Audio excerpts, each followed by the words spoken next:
por la invitación a este encuentro, a esta hora y media que vamos a pasar juntos. Es cierto, hace mucho que nos conocemos, hoy cumplo 42, así que es una celebración linda de cumpleaños, compartirla de esta forma en nuestra búsqueda conjunta. El trabajo que vamos a hacer hoy no tiene como intención tanto proveer información, sino que este sea un espacio para que podamos reflexionar acerca de el estado en que nos encontramos en este momento, cada uno de nosotros. La información en este momento abunda, está en todas partes. Incluso durante esta pandemia, casi todos los días tenemos una conferencia nueva a la que podemos asistir. Pero hay muchos medios por los cuales podemos obtener información. Pero la información en sí no nos transforma. La información puede que nos inspire, nos guíe, nos muestre, nos señale, pero no produce transformación per se. Ese es nuestro trabajo. Y bueno, en esta reunión que tenemos juntos, vamos a ver si podemos indagar y vernos a nosotros mismos para poder, desde nuestro lugar, desde el lugar en que nos encontramos hoy, darnos cuenta de cuál es nuestro próximo paso a dar como individuos. Que esta sea una oportunidad para educir eso desde adentro nuestro. ¿Cuál es nuestro estado en este momento, nuestro desarrollo, nuestras habilidades, las cosas que nos es más fácil desarrollar, las que todavía nos han quedado en el tintero?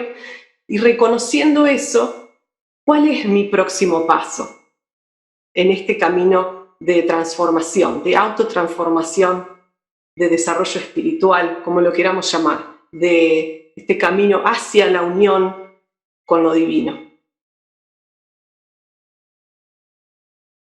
Quería empezar por invitarnos a cuestionarnos algunas cosas que a veces damos por sentado, empezando por mirar atrás en nuestra propia vida. Si queremos podemos por un momento cerrar los ojos o mirar hacia el suelo. A veces eso ayuda a que podamos ver con mayor claridad. Y empecemos a ver qué eventos, qué momentos sobresalen como aquellos que produjeron mayor transformación en nosotros. Verdadera transformación, que nos cambiaron, que nos hicieron personas más compasivas, más preocupadas por el otro, o que nos hicieron buscar con mucha más intensidad la verdad o la unión con Dios. ¿Cuáles fueron los momentos en nuestra vida en los que el despertar a una realidad mayor se aceleró? En esos momentos en que la búsqueda se volvió importante, se volvió el centro de nuestra vida, aunque fuera por un tiempito. Sin duda el despertar del alma es muchas veces gradual, es por lo general gradual. Pero hay situaciones que fueron catalizadoras, que aceleraron el proceso. Podemos ver cuáles fueron en cada una de nuestras vidas.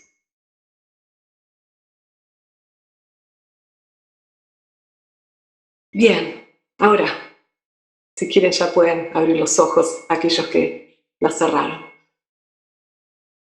Es posible que en ese observar hayan visto que algo que sucede en la mayoría de nosotros, y es que esa intensidad nació en dos tipos de escenarios. Ya sea cuando algo que no esperábamos ocurrió, o cuando algo que sí esperábamos no ocurrió. Cuando algo que no esperábamos ocurre. Me enfermo, alguien se va, alguien nos hiere, alguien se muere. El cambio inesperado. Y el otro escenario es cuando algo que sí esperábamos no ocurre. Proyectamos en nuestra vida ciertas cosas y cuando ellas no ocurren, aparece este estado de descontento y de sufrimiento o de dolor. El cambio en sí, la pérdida que genera el cambio, sobre todo la palabra pérdida es una de las claves. Cuando se produce una pérdida, algo que nosotros reconocíamos como propio o como posesión, desaparece, empezamos a cuestionar las cosas. Empezamos a darnos cuenta de aquello que era importante en nuestra vida tiene un fin, cambia, desaparece. Y empezamos a buscar aquello que no cambia y que no desaparece.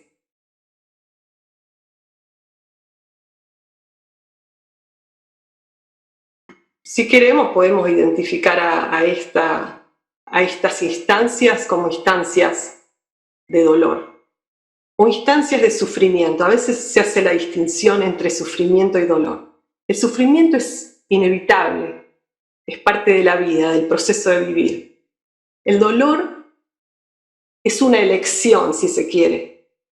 Hay personas que viven en situaciones muy difíciles, sin embargo, no sienten dolor. Las atraviesan con entereza, con amor, con aceptación. Y hay personas que viven en situaciones levemente cómodas o no difíciles, y así todo experimentan dolor.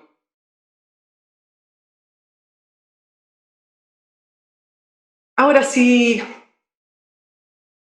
vemos un poquito más profundo, este dolor nace de la no aceptación del cambio, la no aceptación del proceso natural de la vida. Si observamos la naturaleza y todo en la vida, vamos a ver que no hay nada, prácticamente nada, en la naturaleza que no esté en constante cambio.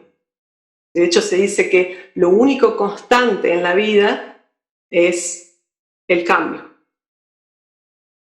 Y pese a que esto lo vemos diariamente, porque desde el momento que nos levantamos hasta que nos vamos a dormir, la naturaleza nos muestra que todo es cambio, nosotros no nos adaptamos o no nos sentimos parte de esa naturaleza que es constante cambio. Por alguna razón, queremos perpetuar las cosas y queremos que continúen siendo de una determinada manera.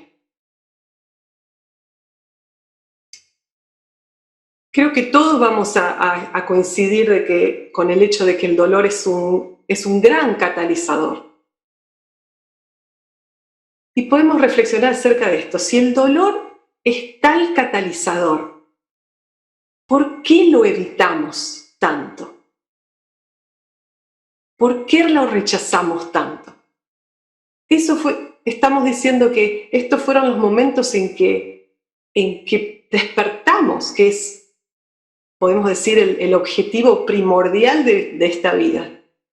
Y sin embargo, estamos siempre esperando que el dolor no nos llegue, que el sufrimiento no nos llegue. Estamos siempre tratando de proteger y de crear más y más estructuras, en vez de dejar que la vida nos abra, que la vida nos abra y nos abra grietas, como dicen algunas tradiciones. Ellos dicen, la luz solamente puede pasar a través de las grietas. Y hay esta imagen bella de un corazón completamente quebrado en grietas por donde la luz emerge. Entonces esto, bueno, nos hace reflexionar acerca de cómo abrirnos a la experiencia de la vida y dejar que la vida nos vaya mostrando y enseñando y acompañando en el proceso de este descubrimiento, de esta apertura que va ocurriendo a medida que la vamos dejando ocurrir. Otra imagen que puede servir es la del ave fénix. El ave fénix es esta ave que para renacer primero tiene que morir y convertirse en cenizas. Y desde las cenizas nace la nueva ave, fénix. Todos queremos renacer, pero nadie quiere ser cenizas. Y no hay renacimiento sin esa muerte.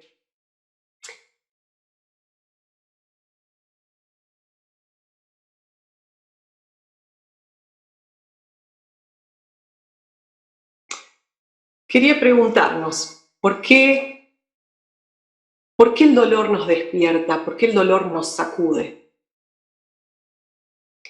Y una de estas respuestas las vamos a encontrar por nosotros mismos, ¿no? Una de las reflexiones que me toca en este momento aportar a mí, porque soy la que estoy hablando, me parece que el dolor nos despierta porque nos fuerza a soltar aquello que hasta el momento no habíamos podido soltar. Y en el dolor nos hacemos las preguntas más pospuestas, más profundas. Porque lo que se fue, o terminó, o nunca ocurrió, nos muestra que todo aquello que va ocurriendo también se termina, se va y se termina. Entonces lo único que nos queda es la búsqueda de lo que, como decía antes, lo que nunca cambia ni desvanece.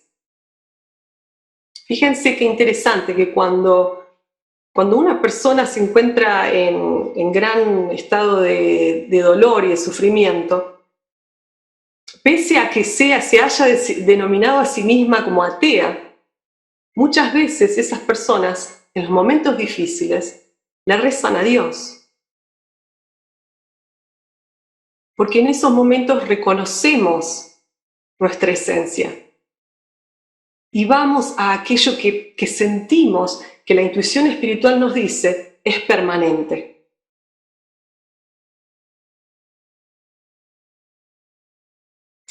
Si observamos nuestra propia vida, dejando de lado lo que nos dicen las tradiciones religiosas, lo que hemos leído en libros, si miramos a nuestra vida, en nuestra propia vida, y nos preguntamos, ¿qué es lo que nunca cambia? ¿Qué es lo que permanece a través del tiempo, inmutable? ¿Hay algo que permanece? Desde lo que cada uno puede observar. ¿Hay algo que es eterno? Si miramos adentro, miramos nuestra vida, ¿qué permanece a través del tiempo? Esta, de nuevo, es una respuesta que tiene que surgir de adentro. Lo que me surge a mí es que lo único que he observado a través del tiempo que perduró es la conciencia que observa cada momento. La parte de mí que es consciente y que fue viviendo todas estas experiencias. A veces se lo llama el observador, a veces se lo llama el testigo de esta historia. Esa parte de mí que está mirando, que está observando, ha permanecido siempre y no he notado que haya habido cambios. El silencio interno tampoco ha cambiado, o el silencio. Cierta clase de amor no cambia nunca. pese al tiempo, las distancias, las situaciones. O sea que creo que es importante ver aquellos aspectos de la vida que permanecen, porque esos nos van a mostrar dónde yace la realidad o dónde yace Dios. Creo que otra de las razones por las cuales el dolor, el cambio produce dolor, es porque pareciera como que no estamos aquí mientras la vida ocurre. Vivimos por sobre todas las cosas, o mayormente, en un mundo imaginario de pensamientos que nos proyectan hacia el futuro o que nos llevan a experiencias del pasado. ¿Y qué pasa cuando vivimos en ese mundo imaginario?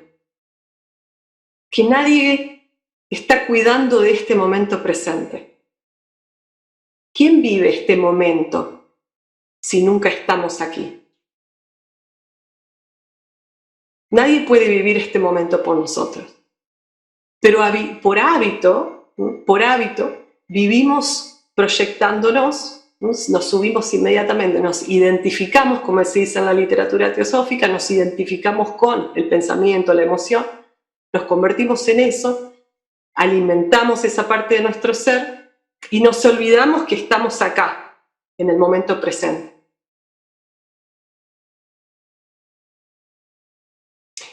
Es como que hasta pareciera que estamos siempre escapándonos de este momento.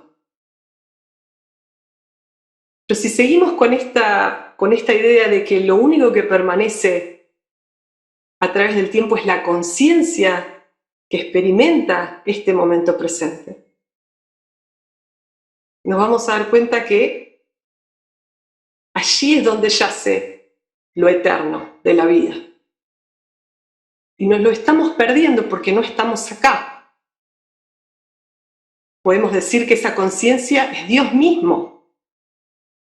Podemos decir que Dios no solamente es esa conciencia, sino que es todo, es nuestro cuerpo, es el pensamiento, es el amor, es el espacio entre nosotros y lo que está enfrente nuestro. Es todo. Pero si no estamos aquí, no estamos en la presencia de Dios. Estamos en nuestros mundos de creación propia. Lo que quiere decir que, así como escapamos de este momento, al escapar del momento presente, estamos escapando de la presencia de Dios. El silencio que conduce, que las tradiciones nos dicen, el silencio que conduce a la experiencia directa de Dios, está en este momento. Pero también le escapamos al silencio. ¿De qué formas escapamos? Con miles de distracciones externas. Externas o internas. Externas puede ser todo, relaciones, la televisión, el celular, los libros, la comida, pueden volverse nada más que una distracción o usarse como una distracción. Y las internas, las distracciones internas. En vez de estar aquí cortando la zanahoria mientras estoy por cocinar la sopa, dejo que la mano corte la zanahoria y me voy a otro lado. Me voy a pensar en lo que pasó hace 20 años, lo que me dijo mi compañero de trabajo esta semana, los problemas, las preocupaciones, los deseos, las expectativas, todo lo demás, menos la zanahoria. Pero el problema es que en la zanahoria está Dios esperándonos. Pero nosotros nos vamos. Nos vamos a otro lado.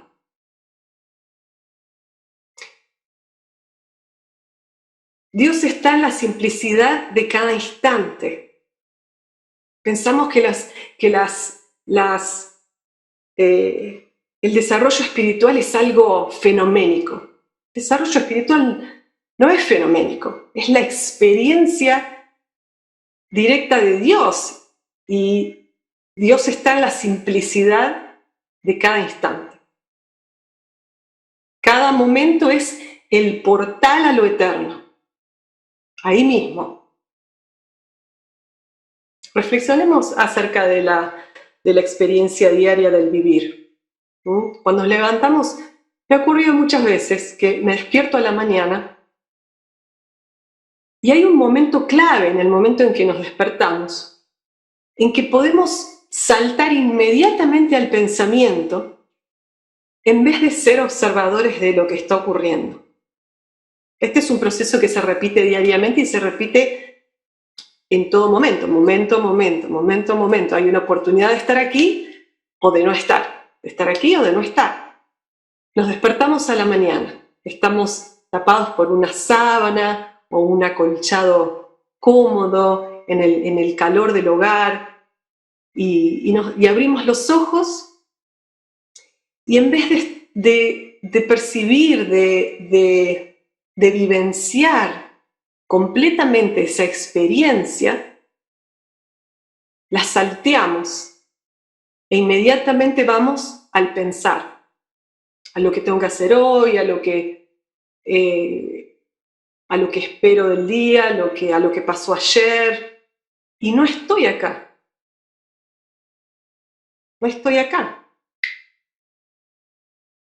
¿Por qué no estoy acá? Si este es el único lugar donde en realidad estoy. Y así nos vamos perdiendo la vida y nos vamos perdiendo la experiencia de Dios. Porque nos vamos perdiendo la belleza de las cosas. Las damos por sentadas.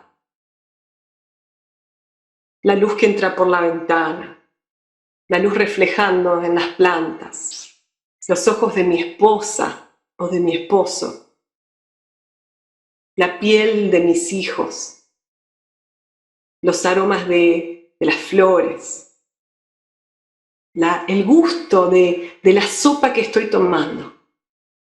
No, en vez de sentir el gusto de la sopa, estoy mirando la tele y escuchando cuántos se murieron del COVID-19 hoy, mientras la sopa me espera. Y mientras de la misma forma que me espera la sopa, me espera Dios. Entonces vivimos de cierta forma ciegos, y es una elección que hacemos. Es inconsciente, pero es una elección al fin. Vivimos ciegos, negando a Dios en todas partes. Lo único que... Hay muchas formas de ver al desarrollo espiritual, pero una de las formas es decir que lo único que tenemos que hacer es despertar a esta realidad, a la realidad de que vivimos, nos movemos y tenemos nuestro ser en la divinidad. Eso ya existe, es un hecho. Lo único que tenemos que hacer es darnos cuenta, abrir los ojos. Rumi nos dice, la prueba del sol es el sol mismo. Si deseas verlo, no le des la espalda.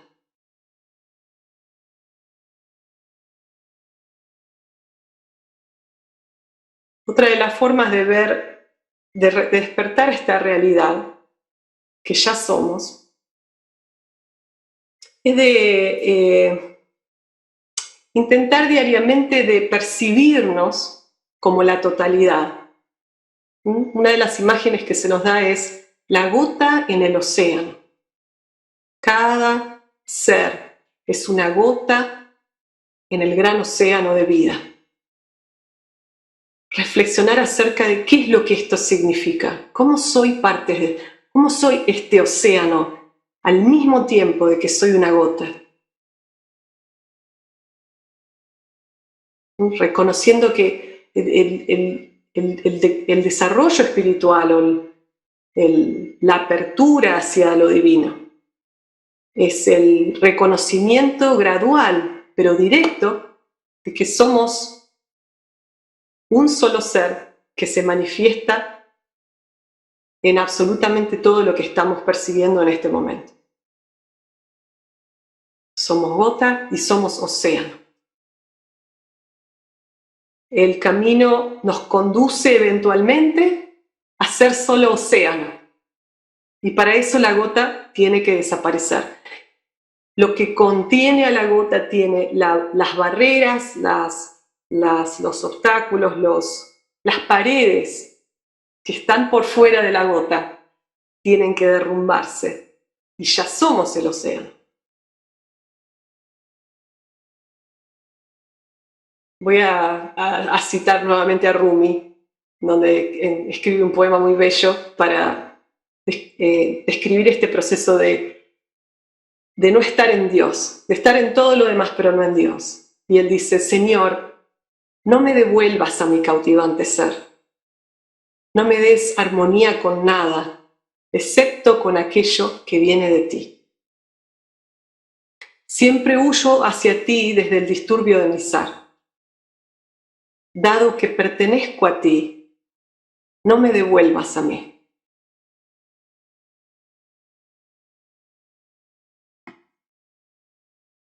El ejemplo de la semilla y cómo una semilla crece y se desarrolla es un ejemplo que nos puede servir también de referencia para lo que es el desenvolvimiento de lo divino en nosotros.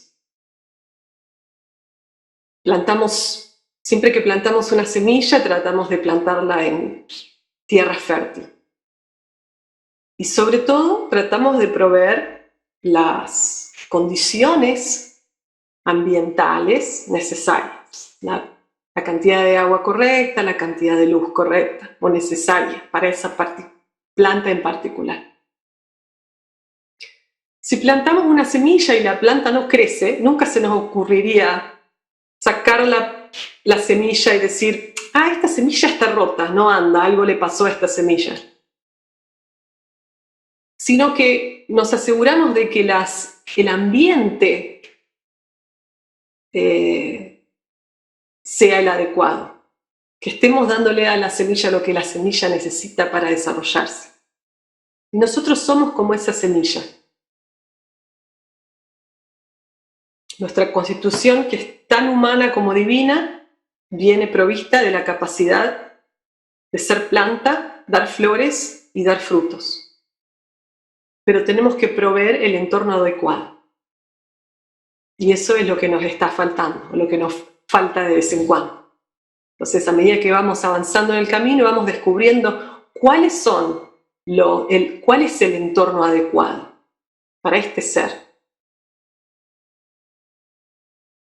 Uno de los aspectos que han sido para mí importantes de reconocer es que donde uno pone la conciencia, eso crece, se fortalece, se desarrolla.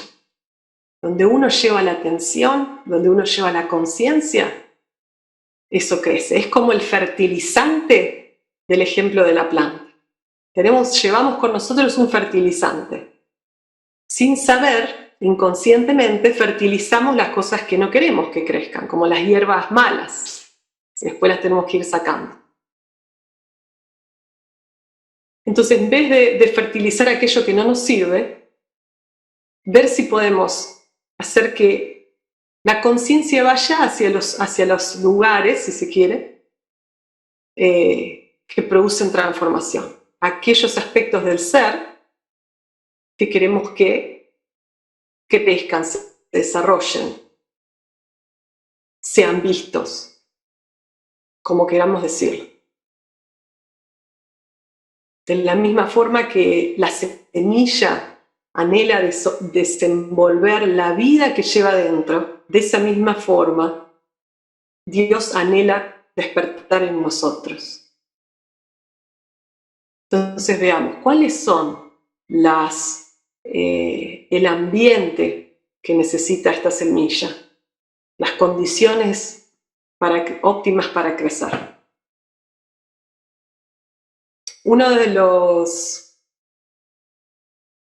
las recomendaciones más importantes, creo yo, que se nos ha dado y que son muy claras en la filosofía teosófica, es que pero son muy claras en las tradiciones religiosas, es que solo en la quietud mental las impresiones divinas pueden ser percibidas. Solo en la quietud mental la divinidad puede impresionar, impactar. Estoy pensando en todas palabras que estoy buscando traducción para las palabras que me vienen en inglés. Iluminar sería una buena palabra. Iluminar nuestra vida. Lo que nos ocurre es que nos aferramos al movimiento, ¿no? En vez de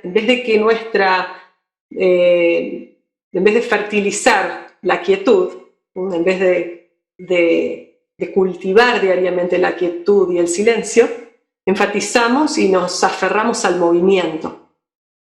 El movimiento mental, emocional, físico, la actividad constante. Pero el movimiento es puro ruido. Si vamos a hacer una analogía entre el silencio y el movimiento, una parte de nuestro ser quiere escuchar el silencio y la otra parte está siempre haciendo ruido.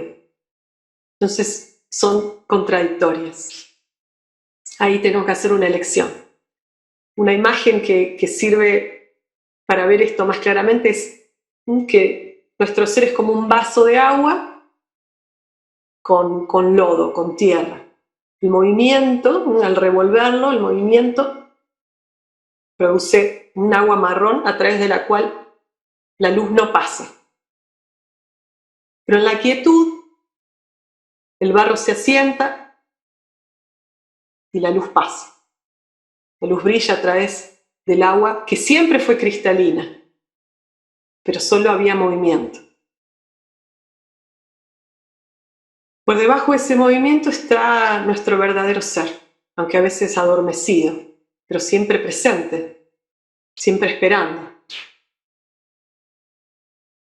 Entonces, siguiendo con esta idea, ¿cómo hacer para despertar a esa conciencia, a ese ser dentro nuestro? Y como decíamos, el fertilizante, llevando el fertilizante hacia él, llevando nuestra conciencia hacia él, ya sea que lo queramos llamar Dios, el ser superior, el yo superior, el maestro, la divinidad, el amor incondicional, llevando nuestra conciencia diariamente hacia allí.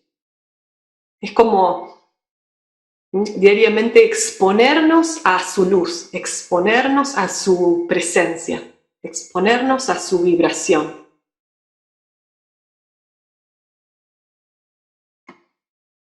Hay tradiciones que hablan mucho acerca de la diferencia fundamental desde dónde percibimos la vida. Es, como hablábamos antes, está este aspecto de nosotros que es el que observa, el que está vivo, el que percibe. Ahora, en este momento, cada uno de ustedes está sentado en algún lugar y fíjense que hay una parte de ustedes que está observando este momento, que lo está vivenciando, que lo está viendo.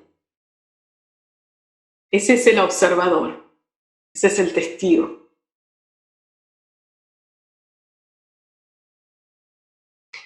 Y por otro lado está el movimiento, que es cuando aparece un pensamiento, cuando aparece un comentario, una emoción, un dolor físico, eso que observaba se convierte en ese pensamiento.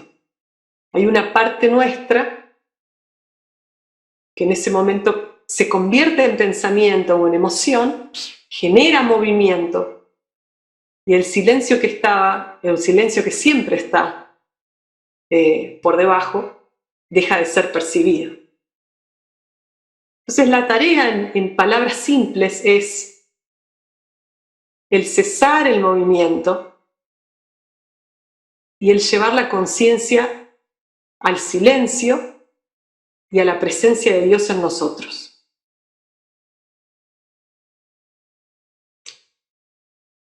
Lo podemos ver como que todos los aspectos de nuestro ser tienen diferentes estados vibratorios, dependiendo de su naturaleza. Entonces hay pensamientos que vibran en cierta forma, emociones que vibran en cierta forma, el cuerpo físico que vibra de cierta forma dependiendo de los alimentos que ingerimos. Todo es un estado vibratorio. Y nuestro objetivo, si se lo podemos llamar así, es elevar el estado vibratorio de nuestro ser, completo, por completo.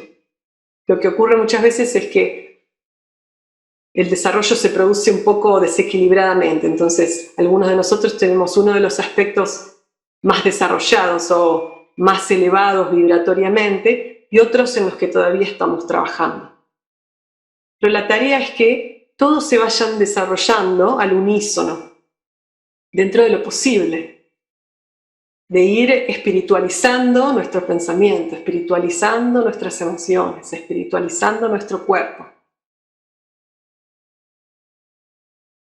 En la sociedad teosófica, en los años más recientes, se introdujeron 3 pilares, como tres aspectos a los cuales se los considera importantes como parte del desarrollo. Y ellos son el estudio, la meditación y el servicio. Y vamos a ver que estos 3 aspectos son muy importantes porque desarrollan partes nuestras que necesitan ser espiritualizadas o que necesitan estar en contacto con lo divino. Y la forma de acercarnos hacia eso es a través del realizar estas 3 cosas. Por un lado, el estudio como aquello que nos muestra el mapa, nos muestra el escenario más amplio de lo que está ocurriendo, de lo que estamos transitando, de lo que la vida es. También el estudio espiritual nos eleva nuestro estado de pensamiento y eleva la vibración de nuestro pensamiento también. La meditación, por otra parte, es el aspecto en donde cesamos el movimiento. Y este es un aspecto en donde en Occidente nos cuesta mucho, porque en esta parte del globo terráqueo somos amantes del movimiento. Y nos cuesta mucho la cesación del movimiento. Y eso solamente ocurre a través del silencio. Y el silencio empieza el silencio de la palabra y continúa con el silencio del pensamiento. Sin silencio, la voz interna no puede hablar. Sin silencio, lo divino en nosotros no puede brillar sobre nuestra mente, no puede brillar sobre nuestro ser.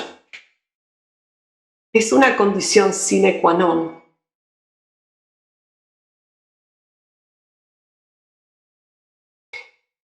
Y el otro aspecto es el servicio, porque el servicio es otra palabra para definir el amor, la realización, el darse cuenta de que no hay diferenciación entre uno y el otro. El servicio es lo que nos va despertando a la realidad de que el otro es tan importante como yo, porque no existe el otro y yo. Somos uno. Y eso se va realizando a medida que vamos ofreciendo nuestra vida al servicio de los demás. Sin esa ofrenda, esa es otra condición sine qua non. Porque es esa ofrenda misma la que va derrumbando las barreras que nos generan la sensación de que no somos el océano. En estos actos en el acto de ofrecer nuestra vida, vamos disolviendo nuestra concepción de separatividad. Entonces, fíjense qué importante, a veces, cómo al interpretar las cosas de una cierta forma, podemos llegar a no considerar el valor que algo tiene desde un punto de vista espiritual.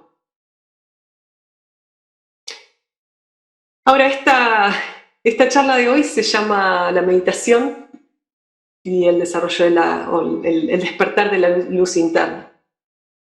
Entonces quiero decir algunas palabritas acerca de la meditación. Para aquellos que no participaron en el curso que di para Argentina, hay 6 clases que pueden mirar en el canal de YouTube de la Sociedad Teosófica en Argentina. Para más información, un curso más completo. Pero lo que quiero mencionar hoy tiene que ver con los aspectos más fundamentales de la meditación. La meditación es un estado de conciencia, es un estado de unión. Lo que nosotros por lo general llamamos meditación es la práctica que conduce junto con una vida que produce esa transformación. Como estamos viendo en este momento, la meditación ninguna técnica de por sí, aislada y sola, puede generar un despertar del alma. Pero sin el intento diario de silenciar el movimiento, tampoco hay progreso. Entonces la práctica de la meditación se vuelve fundamental porque cada vez que nos vamos a sentar a meditar, es como nos estamos mirando en el espejo. Cada vez que nos sentamos a meditar, es como poner un gran espejo delante nuestro para ver el estado de nuestro ser. Hay gente que me pregunta, ¿cómo hago para calmar la mente en la meditación? La única forma de calmar la mente en la meditación es calmar la mente en la vida. Ahora, eso no quiere decir que la vida es suficiente meditación. Sí, la vida es suficiente meditación para aquellos que ya han alcanzado estados elevados. Pero para nosotros que todavía luchamos con el movimiento, la meditación es una condición sine qua non. Meditación, oración contemplativa, silencio, como quieran llamarlo. Hay miles de formas y técnicas, acercamientos, pero la intención es siempre la misma: el silencio y la apertura hacia Dios.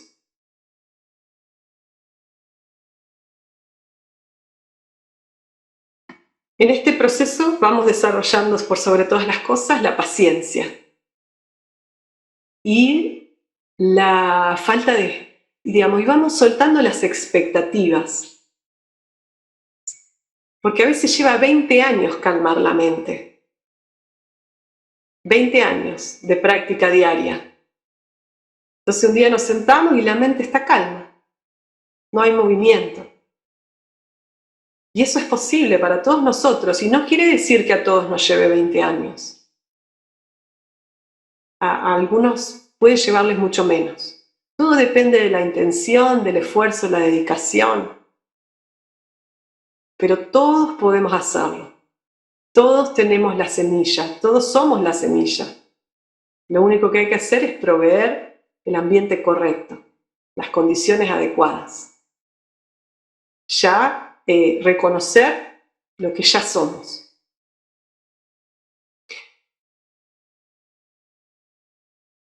La fundadora de la Sociedad Teosófica, la señora Blavatsky, nos dijo que el esfuerzo debe ser el de centrar continuamente, dice ella, la conciencia en el corazón, donde se dice que está la presencia divina, y escuchar las indicaciones de la conciencia espiritual.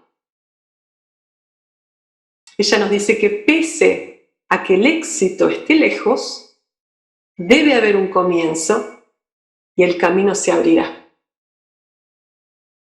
O sea que la posibilidad está siempre. Hoy vamos a hacer una práctica de meditación cortita, pero va a tener estos elementos, porque muchas personas se encuentran con la disyuntiva de no saber qué hacer en el momento en que se sientan a meditar. Es como que cuando uno no tiene claridad en qué es lo que va a hacer, la mente se va a dispersar y vamos a tener al final un sentido de frustración. Entonces es muy importante que cuando nosotros nos decidimos a meditar, que tengamos claridad en qué es lo que vamos a hacer cuando nos sentamos. Como decía antes, siempre recordar que parte de este proceso, parte fundamental de este proceso, es tratar de vivir conscientemente durante el día. Tratar de percibir la vida desde ese lugar de observación, de testigo. Veamos si podemos notar la diferencia en este momento. Volviendo al ejemplo de la zanahoria, quiero que esto quede muy claro, porque este es un aspecto clave. Cuando nosotros hacemos algo, sea lo que sea, me estoy bañando, estoy cocinando, lavando los platos, trabajando, hay dos opciones. O estoy acá o no estoy. Para el desarrollo consciente y como parte del proceso de la meditación, es fundamental que empecemos a desarrollar nuestra capacidad de estar vivos en cada momento a momento. Estoy presente, siento la forma en que mi cuerpo se mueve, empiezo a notar la respiración, veo que el cuerpo se mueve a la velocidad de la luz prácticamente. Veo que muchas veces mi cuerpo se mueve antes de que yo conscientemente dé una orden. O sea, empiezo a observar la vida propia del cuerpo. Empiezo a observar la vida propia de los pensamientos. Eso es autoconocimiento. Y sin autoconocimiento no hay autotransformación. Pasamos mucho tiempo conociendo el exterior y muy poco tiempo conociendo el interior.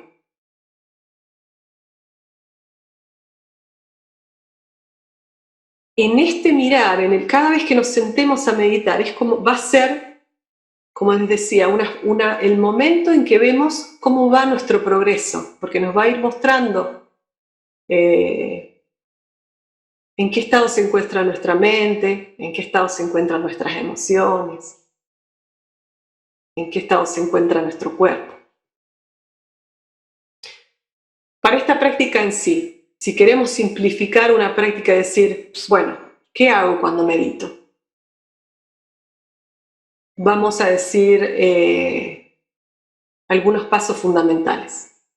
El primero es encontrar un lugar que sea tranquilo y silencioso. A veces se puede dificultar cuando vivimos con familia. Entonces hay que buscar un momento del día en donde no haya nadie, que por lo general es a la mañana bien temprano. Hacer el esfuerzo de levantarnos antes que todos o O pedirle a la familia que nos deje en silencio por media hora o una hora. Una vez que encontramos un lugar sereno, calmo, en silencio, nos sentamos cómodamente, dejando que la columna esté erguida.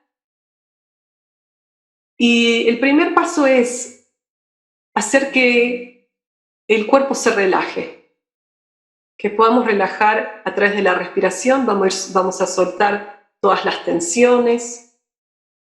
Y cuando el cuerpo se empieza a relajar y vamos haciendo la respiración un poco más profunda, vamos a ver que la mente también se empieza a relajar. El movimiento empieza a cesar. La respiración está conectada directamente con el pensamiento. Cuando hacemos la respiración más lenta, el pensamiento se calma. Algo que el segundo paso después de la relajación, que la relajación no quiere decir que nos vamos a adormecer, sino todo lo contrario.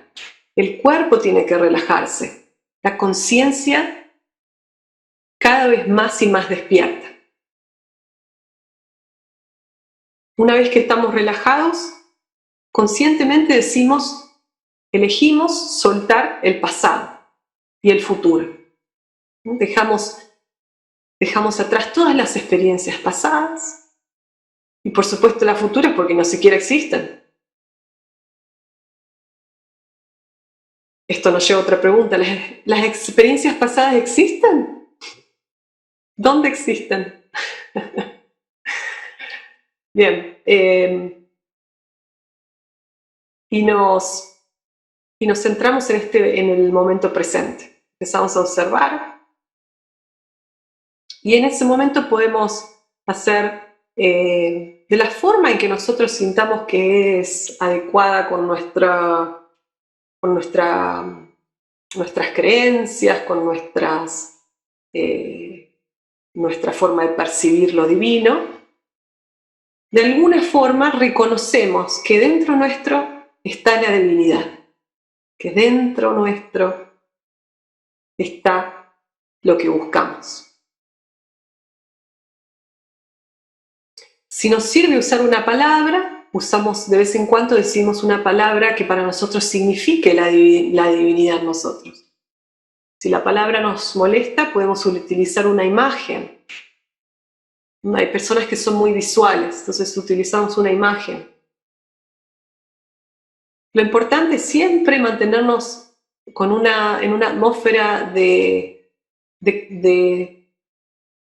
paz, en una atmósfera de tranquilidad, en una atmósfera yo por lo general utilizo la palabra compasión, porque es una palabra que me sirve mucho y es importante, para mí ha sido muy importante comprender el rol de la compasión en nuestra vida. Todo lo que hagamos, siempre con compasión hacia uno mismo. Si no podemos desarrollar compasión hacia nosotros mismos, no vamos a poder ser compasivos hacia los demás. Todo este proceso no es una lucha, es un acto de amor hacia nosotros mismos. Entonces podemos utilizar la palabra amor. Entonces hace una diferencia muy grande en sentarse y empezar a luchar con el pensamiento y generar cierta frustración, a sentarnos y decir que este momento llene mi alma, mi vida, mi cuerpo, es cada espacio de mi ser de amor. Y respirar en eso, simplemente, en silencio. Miren qué sencillo. Las elecciones son de ustedes. ¿Cómo van a hacer su práctica? Es una elección propia. Yo hoy voy a hacer una práctica muy sencilla para todos, pero como les decía, lo importante es que ustedes después escriban quizás los pasos que van a seguir y después lo hacen todos los días. Porque si no le damos agua a la semilla, todos los días, no va a crecer. Así que bueno, desde donde están, en sus sillas, en sillones, ya sea afuera o adentro, vamos a cerrar los ojos y a respirar profundamente unas cuantas veces.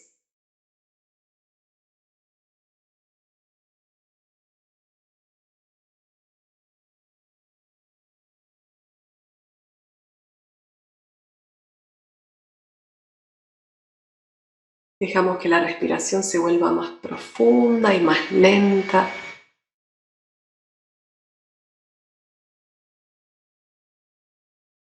Este es un momento en el que nos tomamos todo nuestro tiempo, incluso para respirar.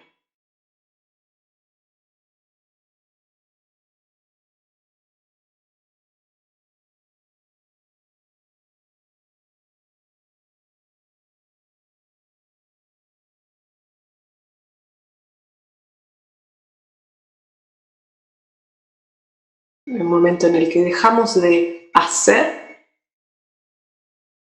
para ser.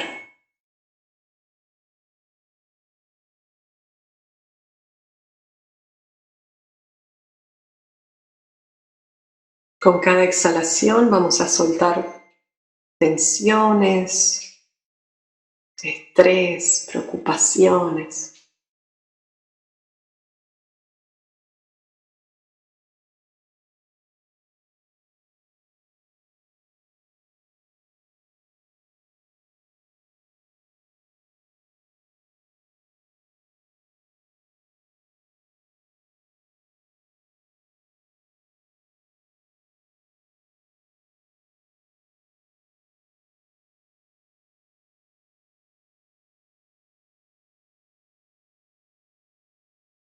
Notamos que cuanto más relajamos el cuerpo, más relajamos la mente.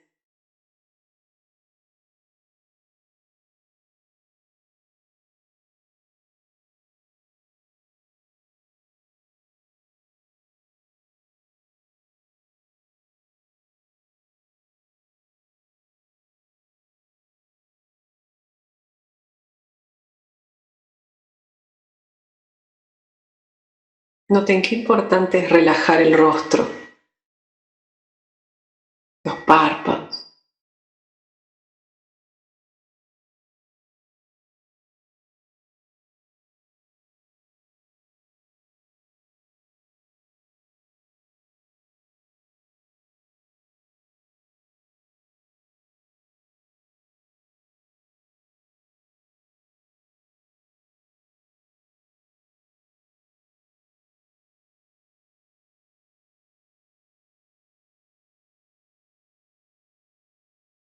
Notemos cuántas veces pasamos de lado la tensión corporal.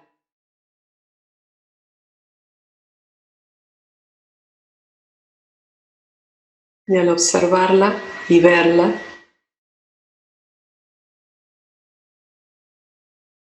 la soltamos.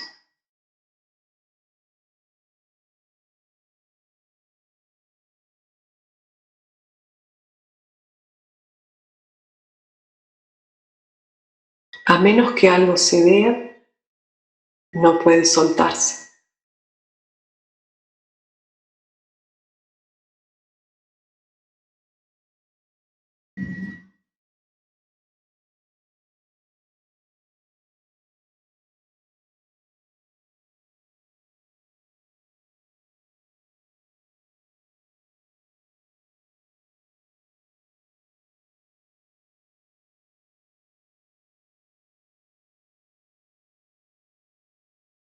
Una vez relajados, pero despiertos, conscientes, vamos a dejar atrás el pasado.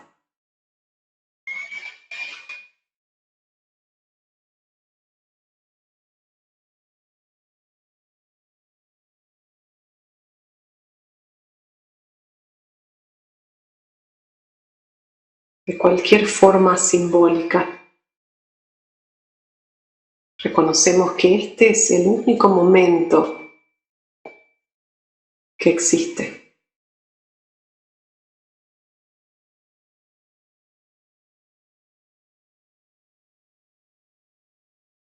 Dejamos atrás nuestro nombre, nuestra historia,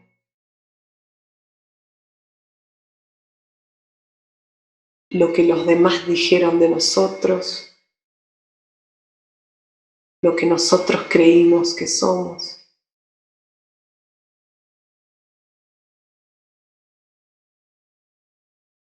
Todas las construcciones mentales, emocionales, quedan atrás.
Y vamos a llevar la conciencia al Dios interno. Reconocer que la presencia de Dios está en nosotros en todo momento.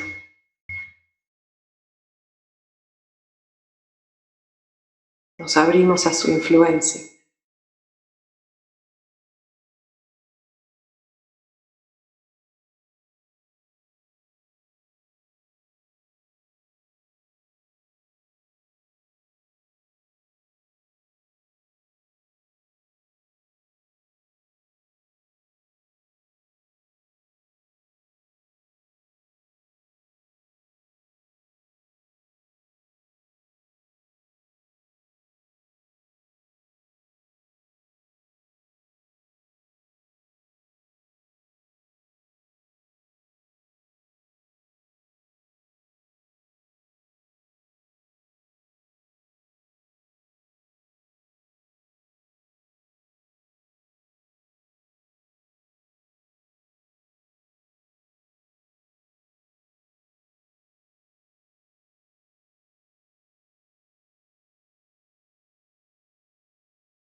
que su amor, su paz, su compasión nos inunde, nos envuelva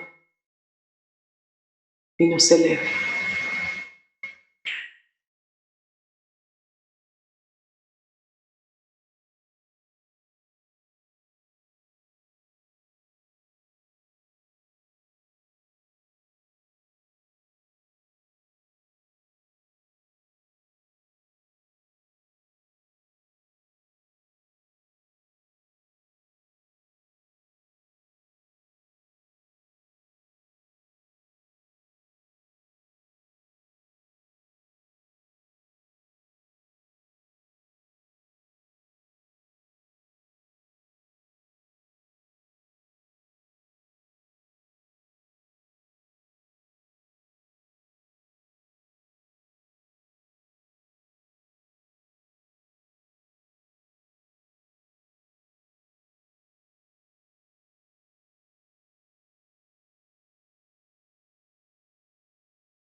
Que esa misma compasión y amor llegue a todos los seres.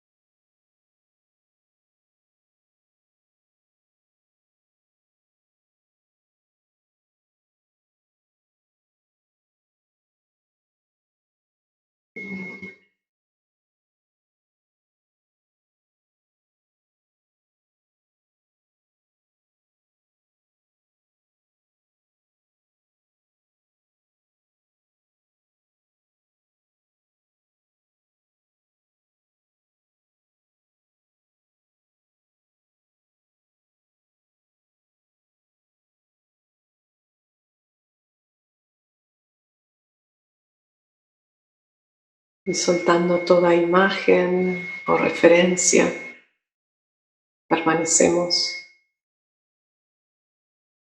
centrados en el silencio de este momento.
Y con la intención de continuar siendo el testigo, el observador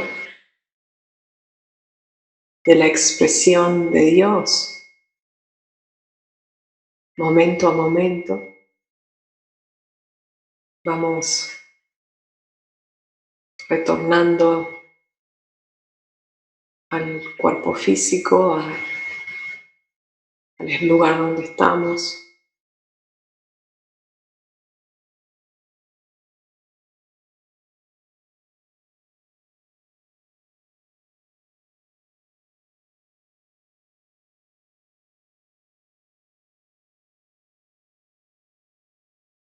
Y lentamente vamos abriendo los ojos.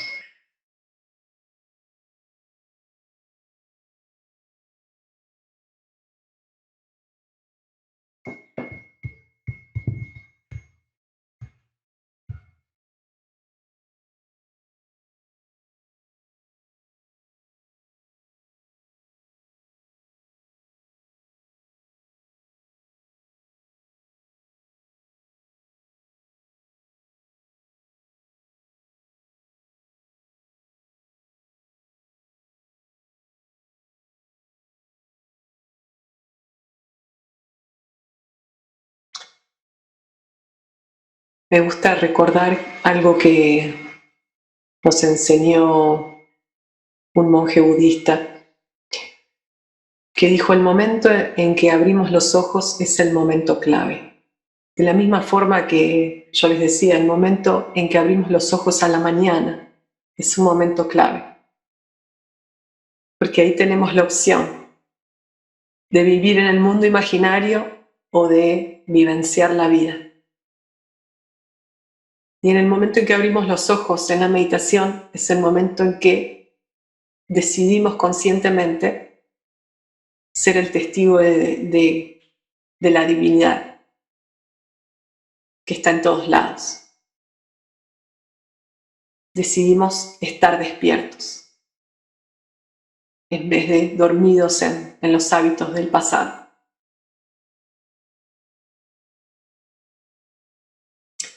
Entonces, para definir claramente los pasos de la meditación: relajación, dejar el pasado atrás, centrarnos en este momento, volvernos receptivos a lo divino, compartir esa expansión con todos los seres, en el reconocimiento de que no hay otros seres.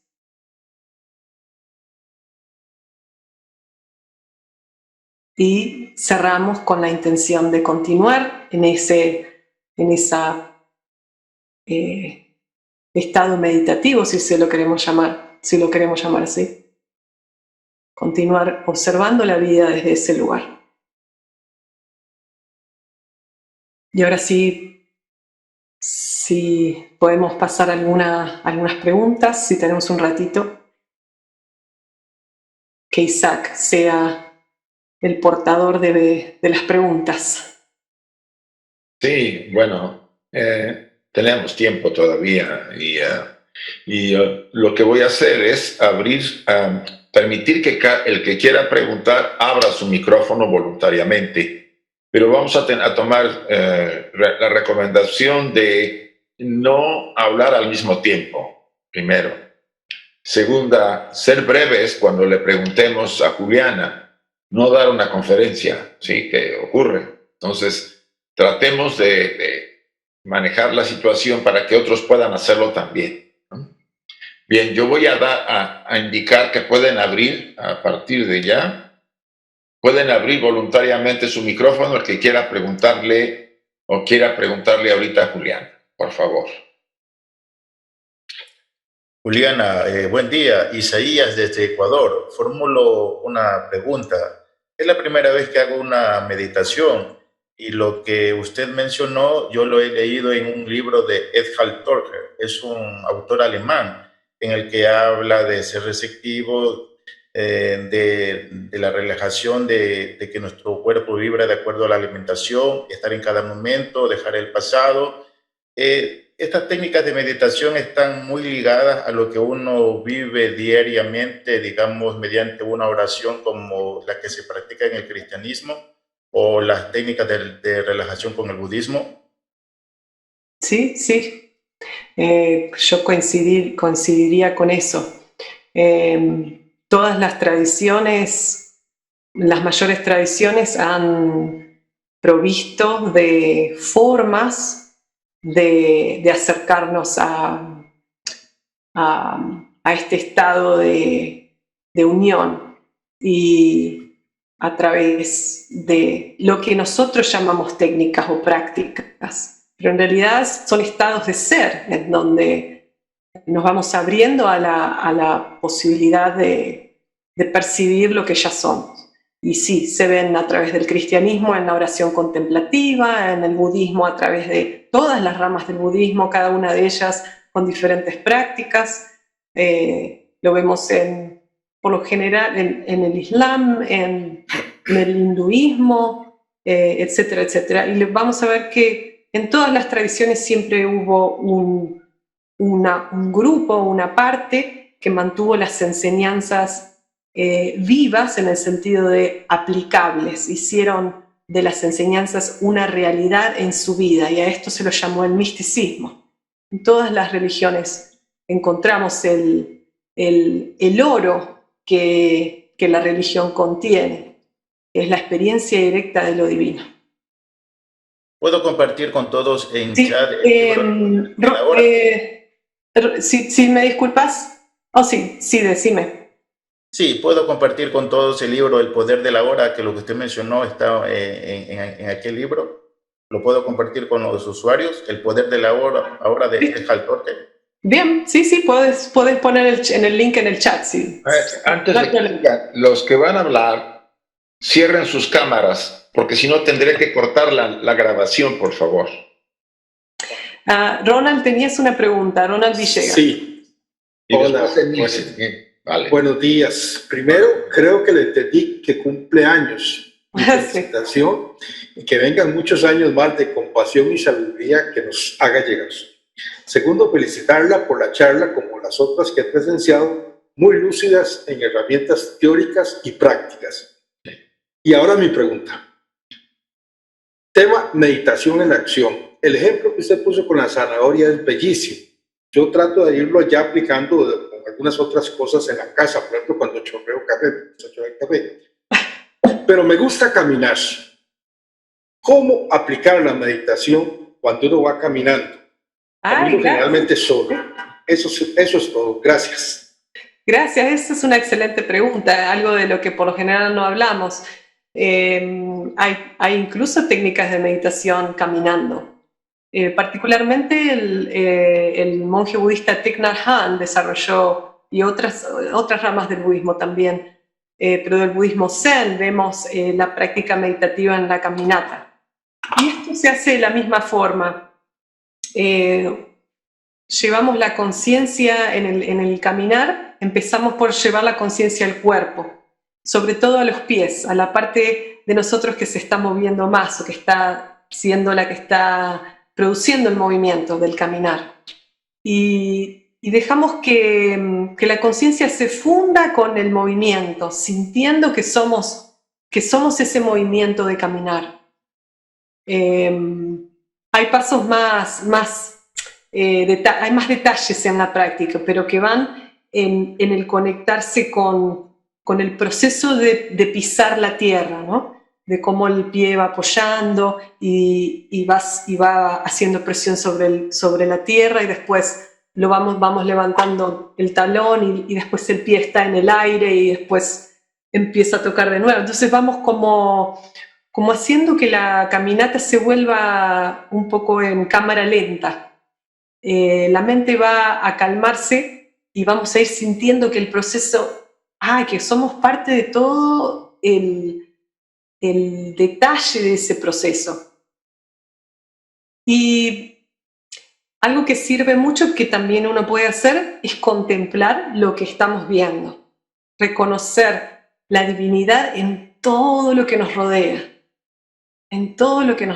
A veces lo único que basta, que nos hace falta, es salir afuera para estar en contacto con la naturaleza, y ese reconocimiento mismo de que Dios está en todas esas cosas, y inmediatamente es un elemento que nos eleva, que nos lleva a otro estado vibratorio.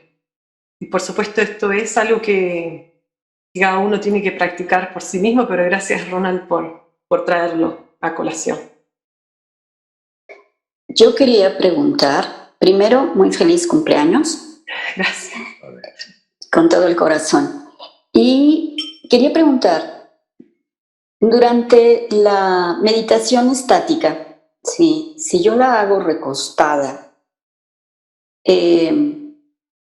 ¿hasta qué punto a mí hace muchísimos años, durante mi muy temprana juventud, siglos A, me comentó mi padre que yo debía sentir que el cuerpo pesaba, que debía sentirse, si estaba uno realmente relajado, el cuerpo pesaba en todo, uno debía sentir eso sobre el colchón o algo así. Es una sensación que, bueno, la he practicado, pero ¿qué tanta importancia? Mi pregunta es, ¿qué tanta importancia tiene eso? ¿Qué tanta validez?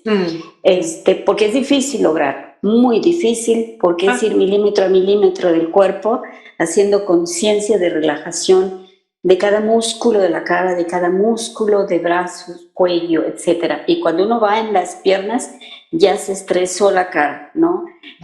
Y es bien difícil, sobre todo cuando uno es muy estresable, muy aprensivo, muy apegado a preocupaciones y eso. Claro.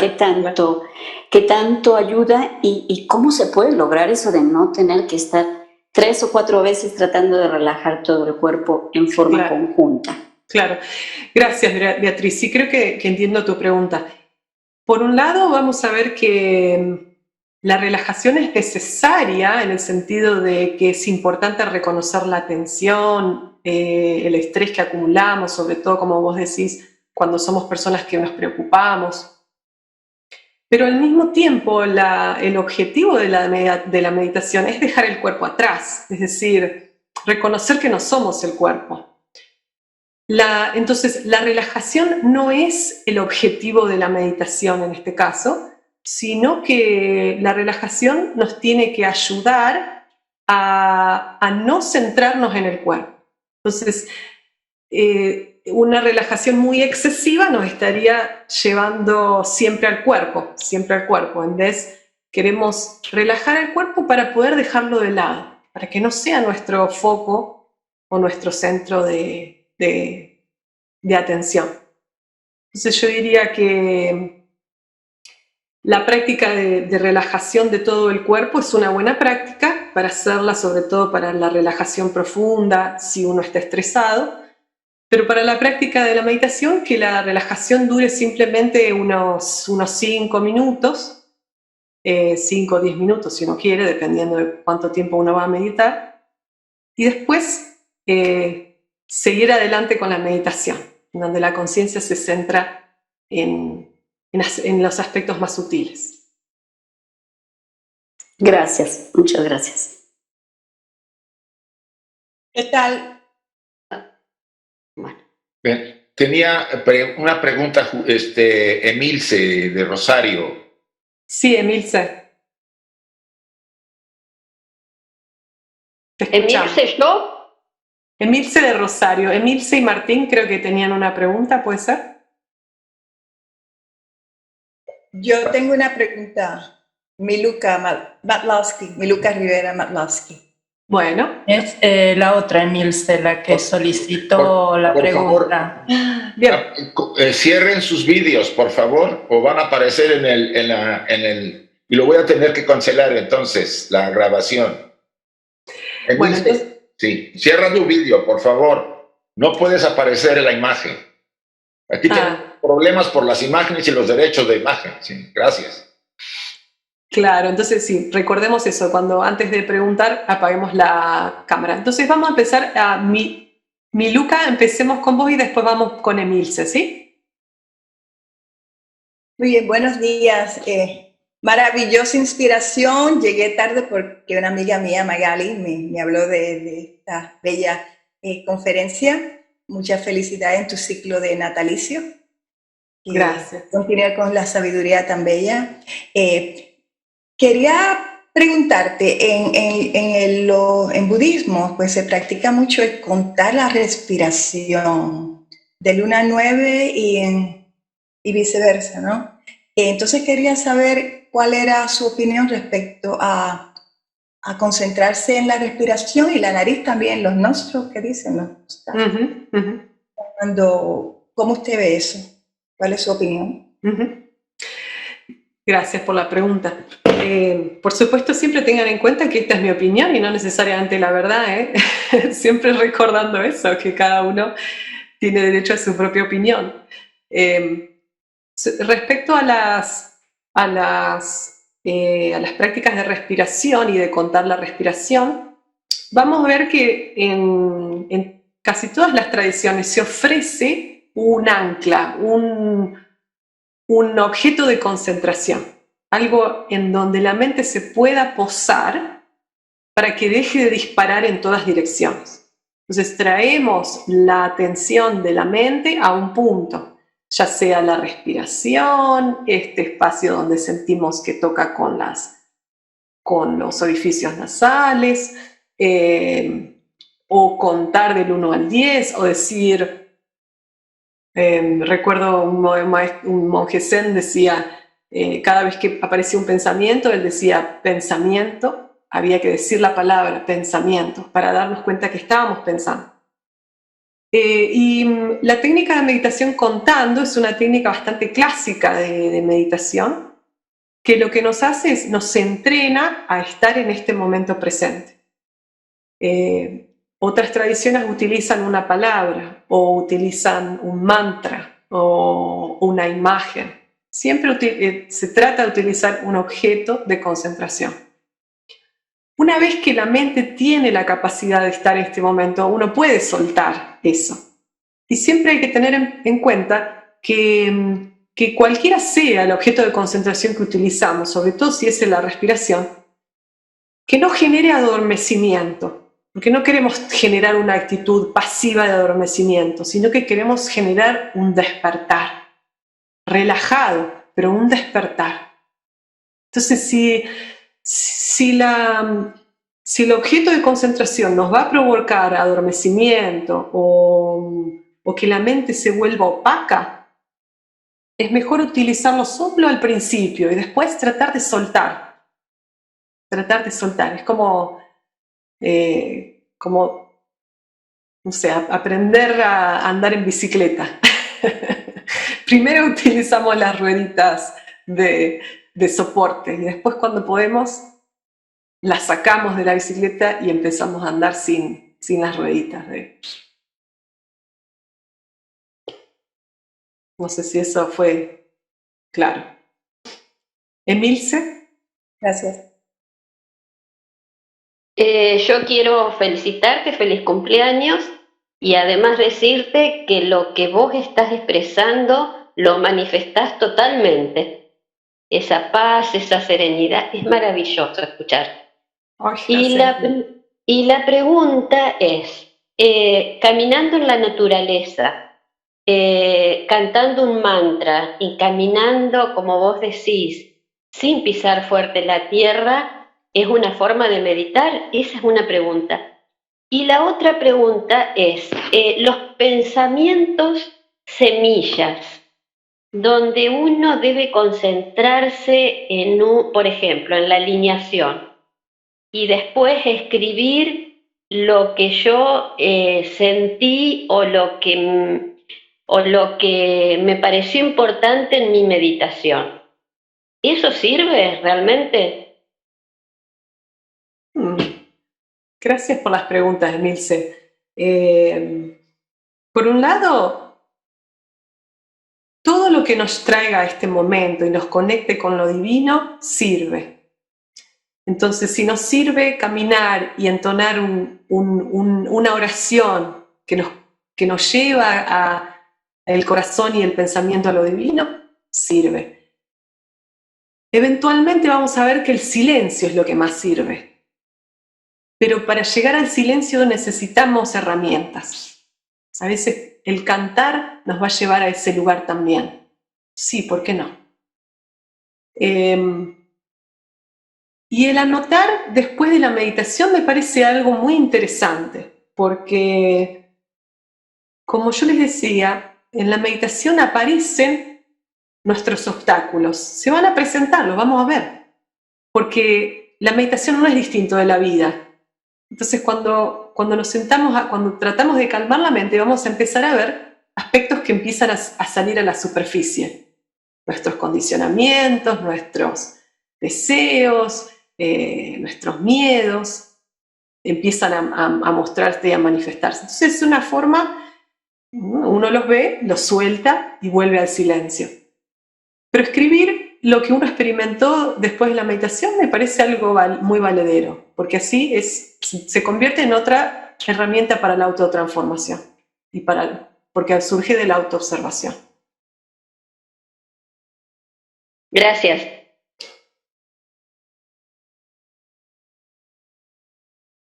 ¿Alguna otra pregunta?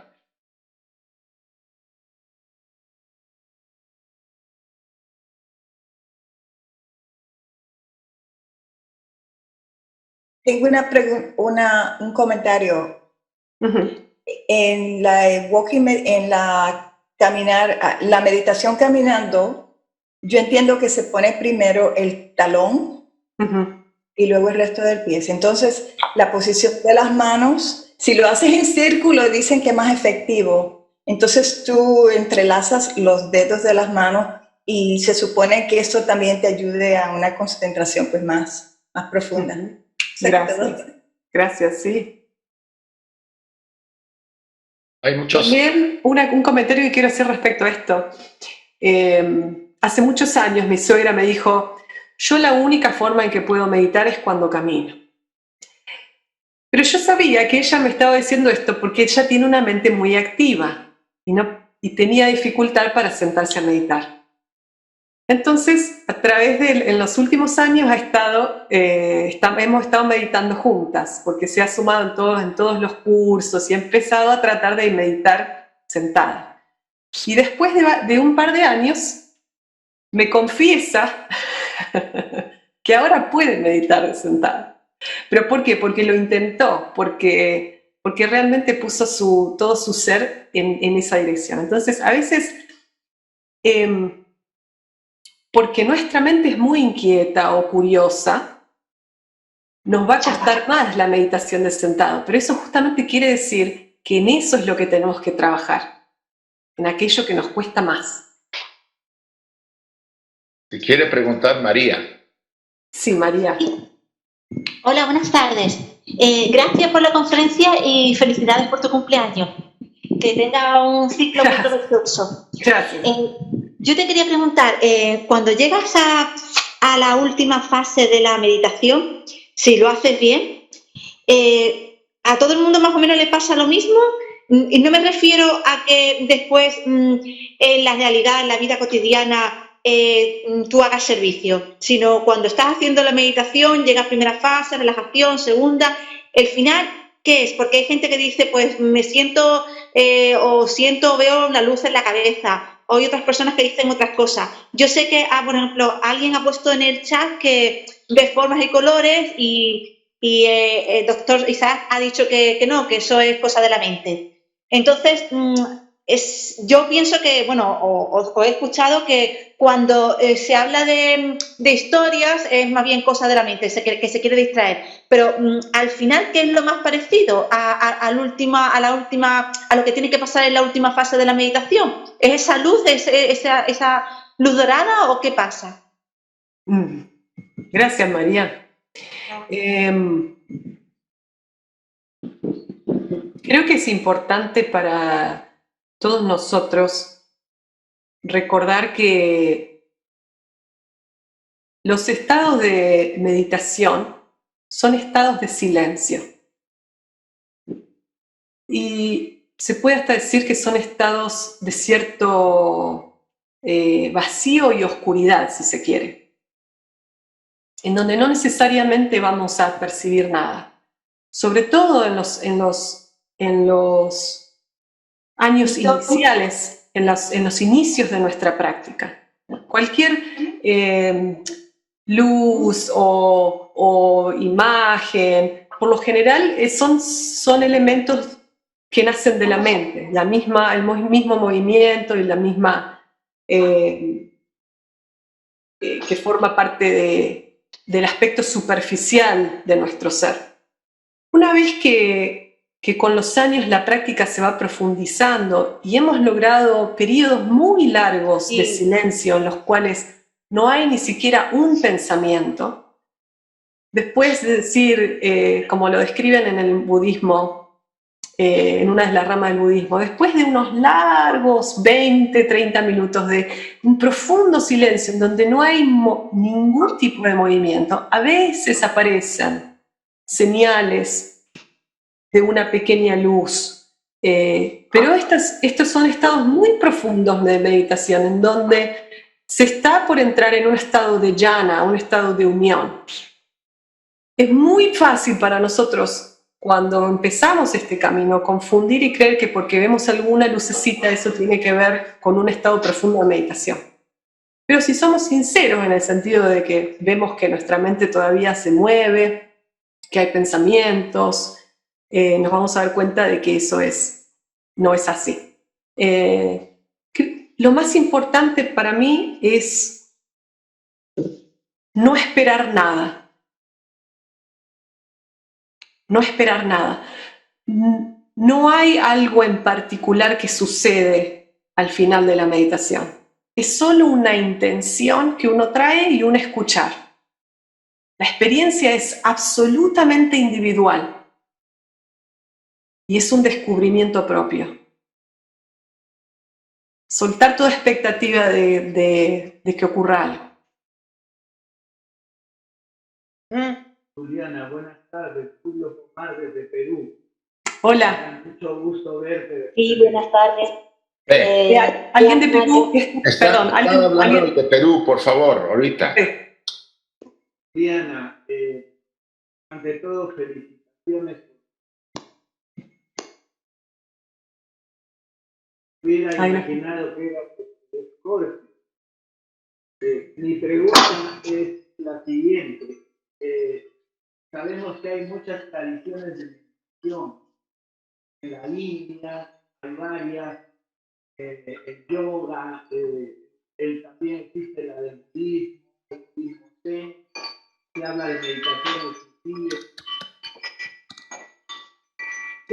Después de 150 años casi de existencia de la sociedad teosófica, ¿podemos hablar que hay una tradición de meditación teosófica específica?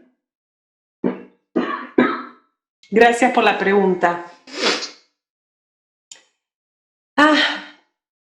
Como la sociedad teosófica no tiene una voz oficial, sino que es un espacio en donde cada uno de nosotros puede descubrir el camino, no hay en sí una meditación específica que se haya desarrollado dentro de la organización.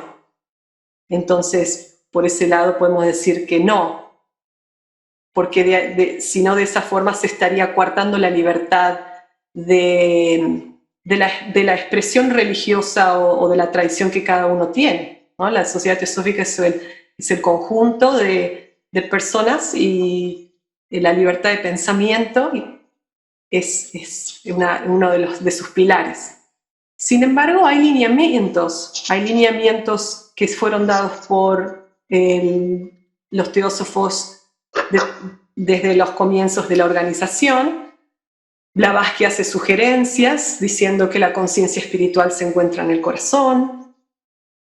Annie Besant hay escritos acerca de ciertas prácticas de concentración, aquellas que son seguras, que no generan ningún desorden o problema físico o psicológico o psíquico. Hay recomendaciones que tienden, le diría, hacia el Raja Yoga, lo que encontramos, por ejemplo, en los Yoga Sutras de Patanjali. Pero cada individuo tiene la libertad de seguir su propia tradición y su inclinación interna. Eso es una gran parte de nuestra responsabilidad como almas, de escuchar nuestra inclinación interna y seguirla.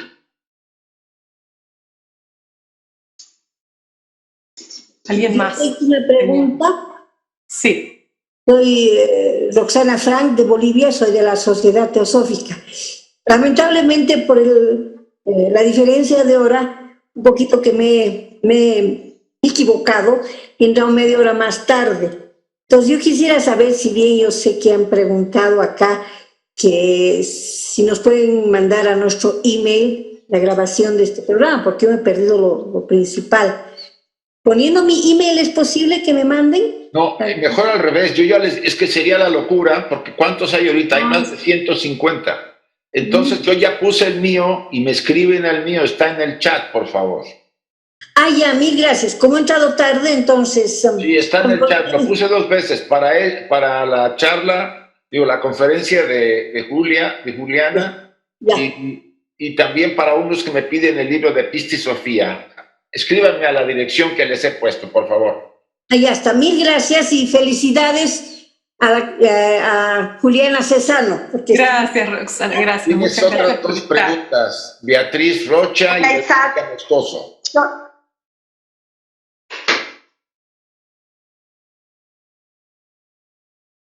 Sí, perdón, me he obviado una pregunta importante. El hecho de que durante una meditación, sin sentirlo evidentemente inconscientes, lleguen a levitar las manos, literal, como levitación, ¿qué significa? ¿O se fue uno demasiado profundo? ¿O qué? Esto me pasó entre niña y joven, muy joven, y me quedé espantada y ya dejé de meditar por mucho tiempo, que fue bajo la guía y por un evento religioso y con la guía de un sacerdote. Pero a mí me espantó. Entonces, bueno, ahorita retomando esa experiencia, se me ocurrió preguntar.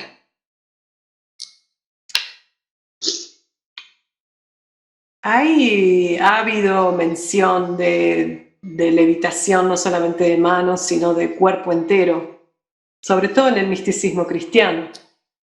Santa Teresa de Ávila, San Juan de la Cruz. Hay una historia que relata que una de las monjas carmelitas entró a la cocina en las horas de la madrugada y los vio a Santa Teresa y a San Juan, los dos levitando por encima del piso, en estado de meditación. Eso ha sido mencionado y también en la tradición del yoga es algo que no solamente surge naturalmente, sino que a veces hasta se practica.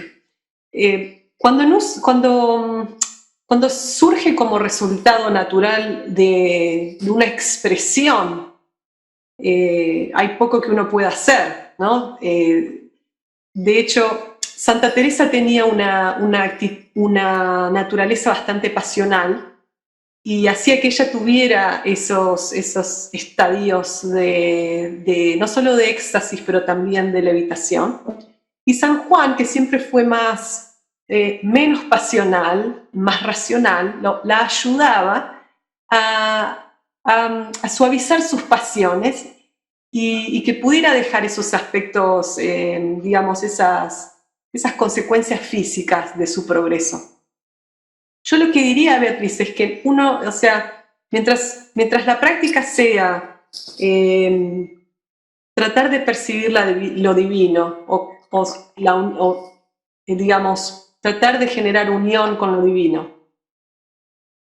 Lo que surja como consecuencia, tratar de no tenerle miedo, de soltar el miedo.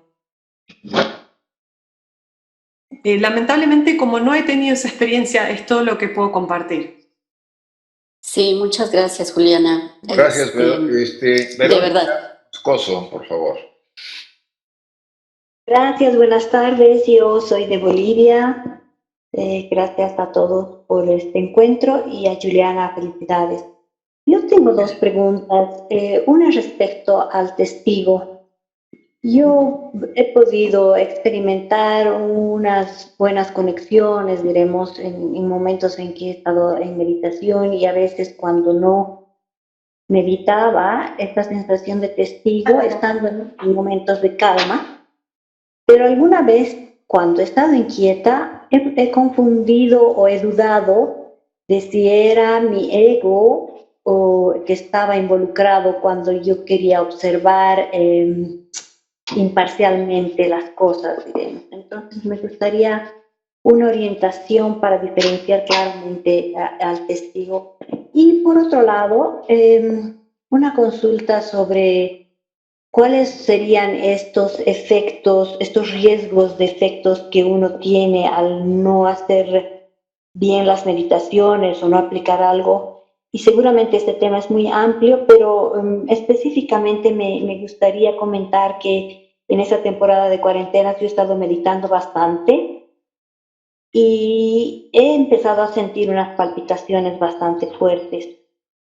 Primero lentas, suaves, y estaba bien, pero en algún momento he llegado a estresarme, a preocuparme. Y me ha sucedido lo de las palpitaciones no solo en meditación, sino a veces en momentos cotidianos. Verónica, ¿usted a dónde lleva la conciencia cuando medita? ¿Perdón? ¿Usted a dónde lleva su atención cuando medita? A veces a la cabeza, la atención a la cabeza, a quitarme y poner luz, y a veces al corazón. Principalmente eso. Bueno, respecto a esta, vamos a empezar por esta última pregunta. Cuando uno, hay muchas recomendaciones de todas de varias de las tradiciones de las que veníamos hablando, acerca de la conciencia espiritual estar centrada en el corazón. Ahora hay una diferencia muy grande en dónde uno centra la atención, porque cuando ellos están hablando del corazón, no están hablando del órgano físico. Si uno lleva su atención al órgano físico, hay posibilidades de modificar el ritmo cardíaco, porque la mente tiene un poder sobre las cosas y sobre los órganos. Entonces, si uno quiere hacer una meditación en el corazón, siempre lleve la atención por fuera del cuerpo físico.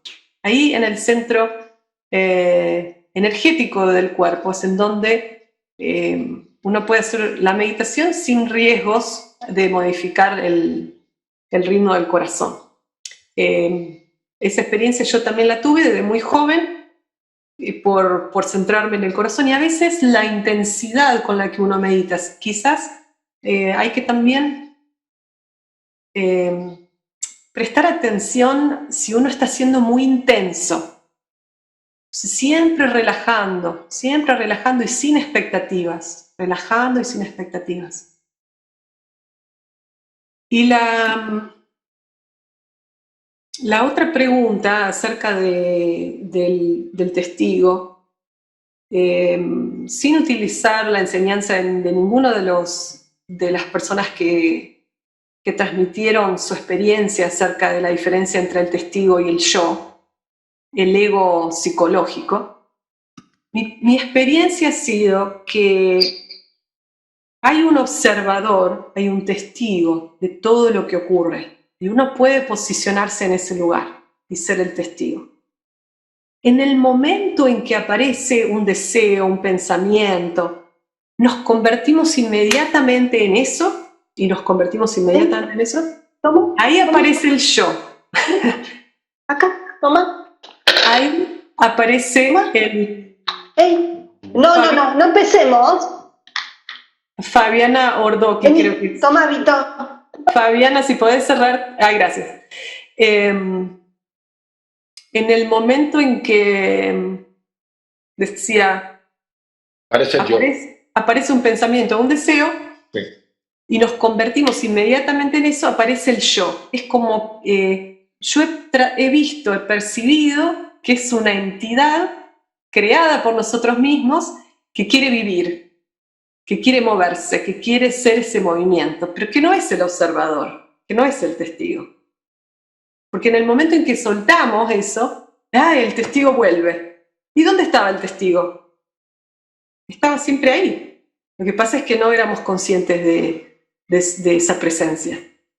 Eso es todo lo que puedo compartir desde la experiencia.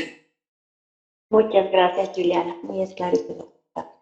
Quisiera que ya detuviéramos las preguntas porque hemos llegado más o menos a las casi son 2 horas y preferiríamos que las preguntas se las enviáramos o se les pudiera enviar a Juliana. Yo podría ya le saqué copia al chat para que se las pueda enviar, sobre todo las que vayan muy personalizadas con su mail. Y así le damos, pues sobre todo, increíble conferencia, a mí me encantó. Gracias, Isaac. No, lo que es así hay que decirlo, no. Como lo dijo alguien, directa, sencilla y práctica. Cosa que a veces no se presenta porque a veces uno elabora demasiado la teoría y poco la práctica. Pues te lo agradecemos mucho, Juliana, de veras, de corazón, y tu participación y creo que todos hemos estado encantados con estas 2 horas que nos has dado y nos has regalado. Y sobre todo los 155 que estuvieron viéndote. Muchas gracias. Gracias a todos desde el corazón, gracias por pasar el cumpleaños conmigo. Para mí un honor estar con ustedes, una alegría enorme. Así que bueno, les deseo lo mejor y sí, escríbanme, estamos en contacto. Gracias a Isaac.